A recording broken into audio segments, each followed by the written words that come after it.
আমাদের এরিয়ার যে থানাটা এটা সচল হোক, আমাদের আইনশৃঙ্খলা বাহিনী থানায় ফিরে আসুক।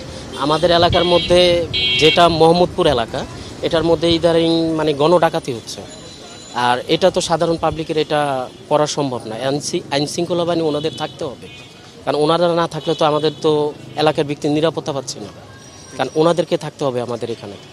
এই জন্য আমাদেরকে আশা যে ওনারা থানায় আসুক, আমরা এলাকার ব্যক্তি যারা আছে তারা ওনাদেরকে সাপোর্ট করব, যাতে আমাদের থানা সচল হয়। থানাটা আমাকে সচল রাখানোর খুবই দরকার।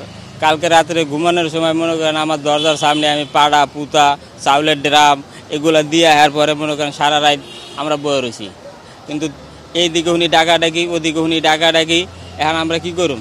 এখন তো থানাটা হইলে তো থানা তো পুলিশ হিসাবে সব পুলিশই তো আর খারাপ করে নাই। এখন দু একজনের জন্য মনে করেন পুরা এলাকাটা আমাকে নষ্ট হইতে আছে। এখন এটা তো থানায় কেউ নাই। এখন আইলাম যে দেখতে থানার সামনে যে কোনো পুলিশ আইছে কিনা।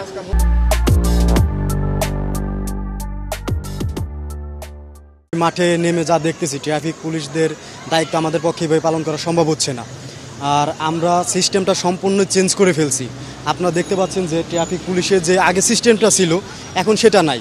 অ্যাজ এ স্টুডেন্ট হিসাবে আমরা যেভাবে যে পদ্ধতিগুলো অবলম্বন করছি, আমরা চাই যে ট্রাফিক পুলিশটা সেম ওই পদ্ধতি অবলম্বন করুক। এতে আমাদের খুব সুবিধা হবে, জনভোগ হবে না। এবং থানার যে বিষয়টা, আমরা চাই থানাটা খুব শীঘ্রই খুলে দিক, কারণ আমরা খুব শীঘ্রই দেখতে পাচ্ছি যে ছিনতাই, চুরি, ডাকাতি অনেক কিছু বেড়ে গেছে।